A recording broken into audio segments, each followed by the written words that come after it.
Bien, laissez-moi vous présenter d'abord mes invités sous leur surnom, leur totem. Il y a la marquise, le Chermette, le fermier et le playboy. La marquise, c'est Sophie Desmarais.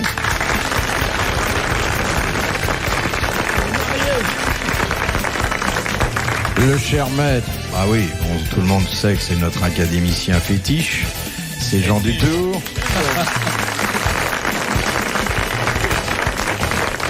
Vous savez, il y a un académicien fétiche et 39 académiciens potiches. Alors, finalement, vous en tirez bien. J'espérais tellement faire partie des potiches. Non. Enfin, potiche peut-être, mais pas cruche. Vous allez voir, il va encore rafler absolument tous les prix d'excellence de l'émission. La calomnie commence. Le fermier, c'est l'homme de la campagne. Oui. C'est celui qui vient de temps en temps gagner à Paris le droit d'être heureux ailleurs. Gérard Klein.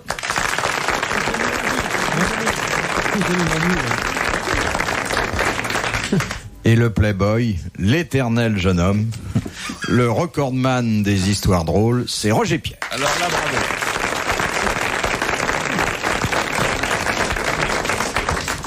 On sait dans votre cambouis que vous venez faire de la radio à Paris de temps en temps. Ben, on m'en parle sans arrêt, oui. Ouais. Et c'est pour ça que j'ai intérêt à être bon pour ce qui concerne les histoires de chevaux, de bétail, de moutons et de tout ça. Alors on me raconte, oui, on écoute. On sait que Monsieur Dutour, mon voisin, sait tout aussi. Il me dit ça te fait pas de la peine quand tu vas. Ça, parce que je croyais qu'il y avait une espèce de bouillie dans les oreilles des auditeurs. Ah non, l'auditeur n'est pas bête et l'auditeur est attentif. L'auditeur n'est pas bête, l'auditeur est attentif. Bien sûr. De toute façon, moi je suis extrêmement reconnaissant des grosses têtes parce qu'en 30 ans de littérature, j'ai jamais eu autant de public. Hein. Ça. Ouais. Dur maintenant. Oh non. C'est Madame Lapère de Loche qui l'a... C'est moi. Ça doit être dur. Dans la religion catholique, qu'est-ce que la transsubstantiation? Bon, je me casse. Allez, Ça concerne les saints? Non. Ça touche les hommes ou les femmes? Ça parle de Jésus, la Et résurrection? quand on est mort, Non. c'est La avant. résurrection? Ah, je pensais que Monsieur Dutour allait foncer, là. Je sais, mais C'est pas pour nous humilier, c'est pour ne pas nous J'ai humilier. l'esprit un peu lent. C'est par charité chrétienne que vous ignorez le dogme. Transsubstantiation. C'est la substance qui voyage. La communion? Ah, c'est pas tellement loin. Hein. C'est pas tellement loin, la communion. Le pardon des péchés? C'est le. Ça concerne Ceci est mon corps, ceci est mon sang. Le fait que lorsque l'on prend la communion, on avale le sang du Christ et sa chair. Alors, non seulement le sang, mais oui. Et sa chair. Ceci est mon pain, Ceci est mon pain. Ceci est mon pain. Ceci est Mon corps. Ceci est mon corps. Ceci est mon sang. Voilà. C'est donc le fait que le pain et le vin représentent le sang et le corps du Christ. Voilà. C'était une bonne réponse de l'abbé Dutour. En fait, c'est la recette, entre guillemets, de l'Eucharistie. Oui, vous pourriez dire Monseigneur Dutour. Monseigneur Dutour. Monseigneur, oui. Et qu'est-ce qui fabrique l'Eucharistie?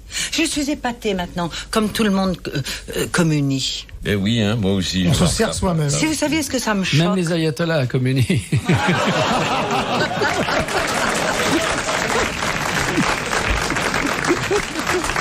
Excusez-moi, c'est nerveux. Ouais. Une partie communie aussi. Et pourquoi vous êtes choqué? Mais parce que dans le temps, c'était vraiment, on se confessait, C'était important. On ne mangeait pas, parce qu'il paraît que maintenant ils se tapent la cloche, ils vont, ils ne se confessent plus. Vraiment. Il paraît qu'on peut avoir pris son petit déjeuner, qu'on ne se confesse plus. C'est pas bien, je suis toujours épatée de ça. Je vois des gens, je n'y pense pas. On n'a pas été élevé comme ça. Non. Non. Moi, j'allais à la confesse. Oui, moi aussi. Et puis alors, si on avalait un poil de la Mon Dieu, on ose... Oh, c'était l'horreur. Affreux, de la brosse à Un dents. poil de brosse à dents. Oui, racontez-nous l'Inquisition aussi. Ah oui. Allez. Comme si vous y étiez. Moi, j'avais un voisin qui avait répondu à un examen d'instruction religieuse. C'est l'abbé Sergent. Il lui dit « Pourquoi l'Église défend-elle l'incinération ?» Je répète, pourquoi l'Église défend-elle l'incinération? Parce que ça sent mauvais. Mais maintenant, ils n'interdisent plus. Non. Question de Monsieur Le Gave. Où Jésus opéra-t-il son premier miracle? À Cana? Oui. Les noces de Cana? Aux noces de Cana. C'était où, les noces de Cana? Bonne réponse de Roger Pierre. C'était où? Ça se situait où, à votre avis? Oh bah c'est dans Jérusalem. Au bord de la Marne? Non, oui, en Galilée. Sûr, en Galilée. Oui. Et alors, vous voulez me rappeler en quelques mots? Oui, il y avait plus de vin. Et Jésus a transformé de l'eau en vin. Voilà. Oh, il devait être content, ses potes. Oui. La grande surprise, c'est que le vin de la fin du repas était meilleur. Le vin de Jésus était meilleur que le vin de l'épicier. Il avait fait du vieux, quoi. Et on reprochait à l'abbé Pistre de dire la messe avec de très bons vins. C'est son nom, toujours Pistre, oui. C'était un abbé qui s'occupait de rugby. Et il disait, vous savez, il y a des gens qui sont très méchants. Ils me critiquent parce que pour la messe, moi, je prends du Pouilly fuissé. C'est un vin blanc qui est très bien, parce qu'il fait pas mal. Le Pouilly fuissé fait pas mal. Et j'ai eu des réflexions, et un jour, un mécréant, un athée m'a dit, dites donc, l'abbé Pistre, vous embêtez pas avec votre Pouilly fuissé. Alors je lui ai dit, mais il y a une raison divine. Ah oui, pourquoi? Vous ne voudriez pas qu'en communiant, je fasse la grimace. Et il est vrai, hein. Je croyais que le vin de messe, il venait de Cahors. Ah, ça, je ne saurais pas. Oui. Du vin blanc? On a eu une question là-dessus, oui. Parce que moi aussi, tout ce que je sais, c'est... Dans ma région, ils prennent du muscadet. Ils prennent du muscadet? Oui. Ah oui. Dans le midi, c'est du Ricard. Et bien, le même abbé Pistre a fait ça aussi, le Ricard. Il dit, je m'occupais de rugby avant, le rugby à 15. Et le rugby à 15 est subventionné par Ricard, voyez-vous. Et ensuite, j'ai changé de rugby. J'ai fait le rugby à 13, qui est un rugby plus noble. Et il n'y a pas de sponsor, voyez-vous. Et partout, je disais, buvez de l'eau, mes enfants, buvez des jus de fruits. J'avais changé de crèmerie, vous voyez. Alors, je disais ça. Alors, pendant un an, j'ai dit, buvez de l'eau, buvez des jus de fruits. Et puis, je suis quand même revenu, au bout d'un an, au rugby à 15. Et il m'avait coincé à Angoulême. Il y avait un grand match à Angoulême. J'arrive. Et alors, ces coquins, ils m'avaient préparé un verre de Ricard. J'adore le Ricard. Je lève mon verre et au moment où j'allais le boire, tous ces salauds de la fédération me disent, l'abbé Pistre, pendant un an, vous avez dit, buvez des jus de fruits, buvez de l'eau. Et qu'est-ce que vous avez là? Hein? Puis j'ai un verre de Ricard. Et qu'est-ce que vous allez faire? Et là, j'ai eu un trait de génie. J'ai dit, je vais le boire. Vous allez le boire. Elle a vous renié, je ne renie pas. À cette boisson, je vais lui donner une sépulture chrétienne. Philippe Bouvard sur RTL, 4h, 4h30, les grosses têtes dans la nuit des temps. De Monsieur Plissonnet. Quel testament fut-il rendu public en 1956, c'est-à-dire plus de 30 ans après la mort de son auteur? Clémenceau? Non. C'était quelqu'un qui avait une collection de peintures. En 1956, vous dites? C'est un Français, cet homme-là? Non. Un Allemand, Hindenburg? Non. Un Anglais? Non. Un Américain? Non. Un Russe? Oui. Litvinov? Oui. Oh là. Non. Non, pas Litvinov. Pas Litvinov. Ah bah Non. Lénine alors. Lénine. Oui. Oh, bravo. Bonne réponse de Jean Dutour, c'était Lénine.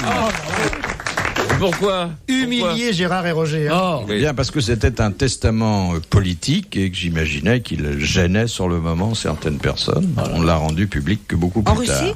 Oui. Oh, s'il était aussi bon cultivateur qu'intellectuel, il ferait 100 gâteaux à l'hectare. C'est dommage que ça vous plaise pas, la campagne. C'est-à-dire que c'est pas ça, je vous ai dit. C'est moi qui ne plais pas à la campagne. Mais non. Chaque fois que j'y vais, il pleut. Moi, j'ai lu dans un recueil de jardinage, quand il pleut, n'arrosez pas. Tu l'as lu? De Madame Charot.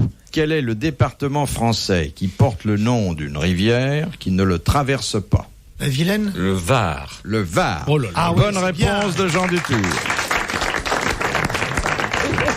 La prochaine fois que je loue un autocar, je vous emmène.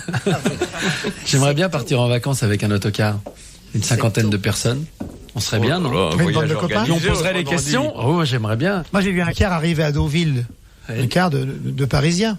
Une dame descend du car avec un petit môme. Elle fait, Raymond, Raymond, hein, qu'est-ce que je t'ai dit? Hein? Paf, elle lui fout une baffe. Elle fait, ouvre la bouche et respire l'iode.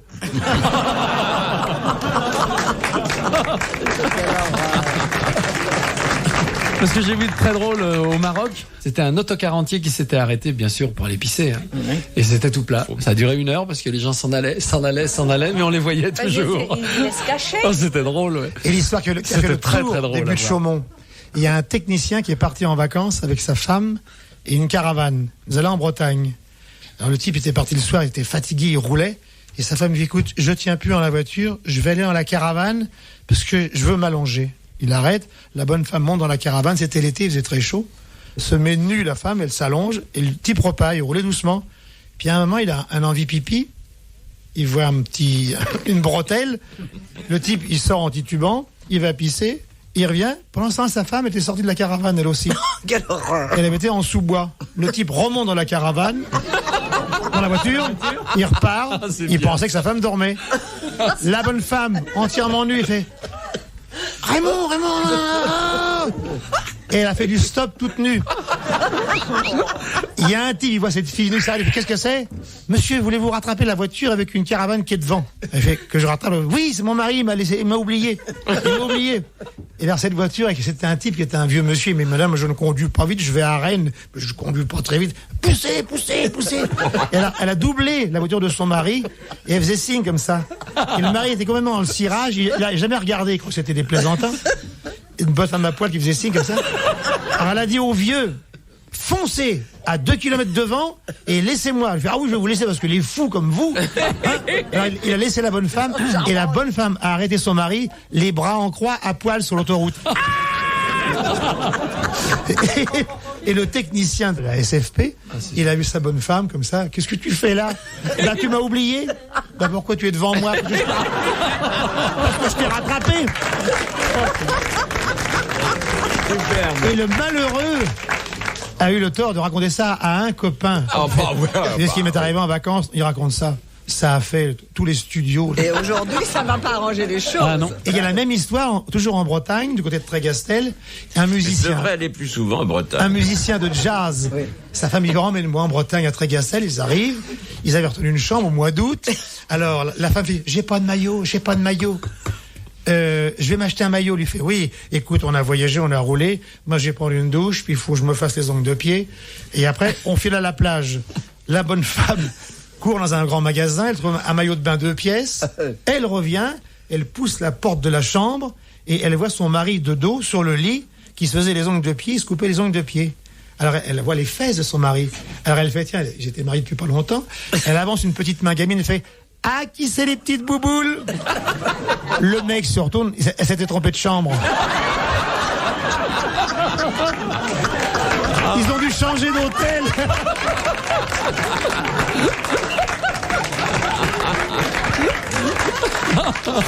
Eh bien, j'ai l'impression que la dame qui pose la question suivante n'est pas sans parenté avec votre première héroïne, puisqu'il s'agit de Madame Radlatouf, qui habite Chaume-en-Brie, et qui demande qu'est-ce qui fait blanchir puis tomber les poils du vison. Le bang des avions supersoniques. Le bang des avions supersoniques. Bonne réponse de Roger Pierre. C'est pas possible autrement. Comment est-ce qu'il fait ça? Oh, ça serait plutôt, je sais tout. La science. Comment tu sais ça? La science et la vie. Oui, comment savez-vous ça? C'est dans l'Intrépide, ça. Ah, voilà, c'est ça. Alors, ce qu'il y a de bien avec Roger Pierre, c'est qu'il donne ses sources. Les grosses têtes dans la nuit des temps. Sur RTL, de 4h à 4h30. Bienvenue dans les grosses têtes dans la nuit des temps, souvenir d'octobre 1987, souvenez-vous, peut-être pas même, Philippe Bouvard, Jean Dutour, Roger Pierre, Gérard Klein et Sophie Desmarais. Question de Mademoiselle Métro. Quel fut le premier grenadier de France? La Tour d'Auvergne. La Tour d'Auvergne. Bonne réponse de Jean Dutour. Miroir de l'histoire. Une réponse, de Mademoiselle Venture. Qui inventa le boulet creux au XVIIIe siècle? Laclos. Choderlos de Laclos. Bonne réponse de Jean Dutour. Il m'en bouche un coin. Il boit du petit lait en même temps qu'il fume la pipe. Et le boulet plein, c'est Bernaud.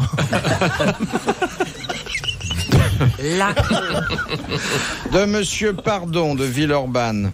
En 1840, qu'alla faire le prince de Joinville, le fils de Louis-Philippe? Ramener Napoléon. Les cendres. Ramener les cendres. Ramener les cendres de Napoléon.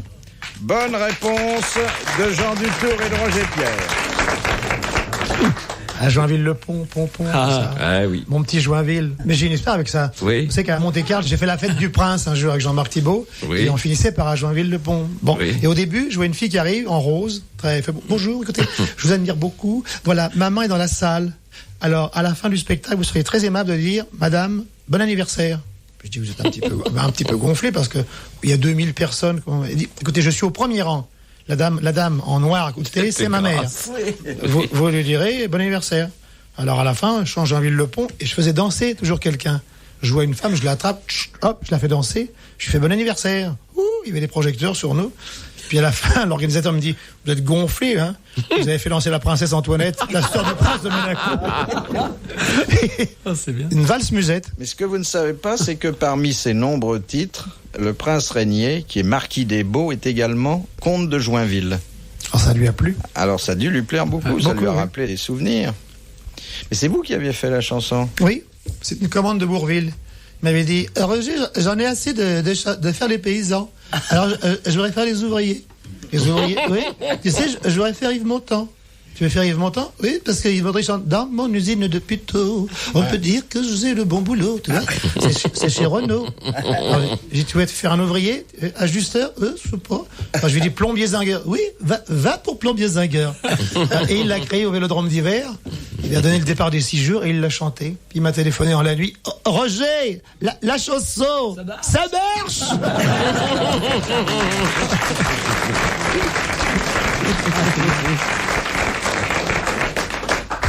De Monsieur Vicelard d'Estaing. C'est le même. Qu'est-ce qu'un dépositoire? Mais c'est dans les cimetières. Oui. Oui, c'est ça, c'est là qu'on met les cercueils en attente. Exactement, c'est la salle d'attente avant l'inhumation. Bonne réponse de Jean Dutour. C'est le vide-poche. Le vide-poche. Enfin, le vide-poche. Et dans les cimetières, il y a toujours des lavatories, toilettes, c'est obligatoire. Une question des grosses têtes, ça aussi. Ah bon? Oui, on avait tous séché une fois. Oui, Qu'est-ce qu'il y a obligatoirement dans un cimetière? Il faut qu'il y ait des toilettes. Dans un cimetière? Toujours. À l'entrée, il y a des toilettes. Il n'y a pas la queue. Non, mais pour ceux qui viennent. Oui. Non, il faut soulager des... Oui. Oui, on fait dans les water d'un cimetière ce qu'on fait dans les water de n'importe où, non? C'est pas... Je faisais plutôt sur les tombes. Sur les tombes? Oui, c'est connu. On fait Quoi? pipi sur les tombes. Ah non, pas bien. Pipi sur votre Non, tombe. les tombales, il y a une nouvelle de Maupassant, les tombales. Oui. On sait qu'au Père Lachaise, il se passe des choses. Les putes de cimetière, c'est très connu. Elle s'habille en veuve, il paraît. Oui, elle s'habille en veuve, ça plaît beaucoup. C'est comme les putes à pilon. Enfin, qu'est-ce que c'est que les putes à pilon? C'est des putes udijambistes qui ont un pilon, ça plaît beaucoup aussi. Ah bon? et qui piétinent le client. Oui. Avec un pilon? Oui. Oui. Vous savez qu'un journaliste a voulu faire un reportage sur les dames respectueuses, mais violentes. Celles qui flanquent des volets à leurs clients. Oui. Il avait dit à une dame, écoutez, je vais payer le prix d'une passe, je vais être chez vous, puis on va parler. La fille, oui, c'est une fille intelligente, on va parler. La fille était en face de moi avec ses bottes, son slip en cuir, sa ceinture cloutée, et elle me parlait. Et brusquement, il y a un type qui frappe. Et je vais, je ne travaille que sur rendez-vous. Qu'est-ce que ça peut être que ça? Et le type insistait, c'est quelque chose ça, je ne travaille que sur rendez-vous. Il y a des spécialités, je piétine des types avec des talons aiguilles, je fous des volets avec un fouet. Voyez-vous, qu'est-ce que c'est? Tout ça, c'est fatigant, et alors, évidemment. Elle ouvre la porte et tombe sur un type qui avait 2 béquilles, qui lui fait Nadia, c'est moi. Je t'avais dit de pas revenir. T'as pas d'argent, ne reviens pas. Mais c'était plus fort que moi. Je suis revenu, Nadia. Mais tu n'as pas d'argent, je ne peux pas te prendre. Mon carnet de rendez-vous est plein, je ne peux pas te prendre. S'il te plaît, tu sais bien ce que je veux. Non, je ne te le ferai pas ce coup-ci. Sinon. Écoutez, monsieur, excusez-moi. Elle lui fout une baffe, Le type va gicler avec ses 2 béquilles par terre. Il lui fait merci, mais n'y reviens pas. Et se tourne et dit au journaliste, je suis trop bonne avec lui. L'histoire est vraie. S'il te plaît, Nadia. La dernière citation vient de Sarthe-l'Espa, où habite Monsieur Lattré, vieille connaissance, qui a dit « On ne perd jamais rien à être poli, sauf sa place dans le métro. » C'est finement observé. C'est français, c'est récent. C'est français. C'est pas récent, non. C'est pas très récent, parce qu'aujourd'hui on donne plus tellement sa place. Hein. Tristan Bernard. C'est Tristan Bernard. Bonne réponse de Roger Pierre. Bravo, merci. À la prochaine. Retrouvez les grosses têtes dans la nuit des temps à tout moment sur RTL.fr.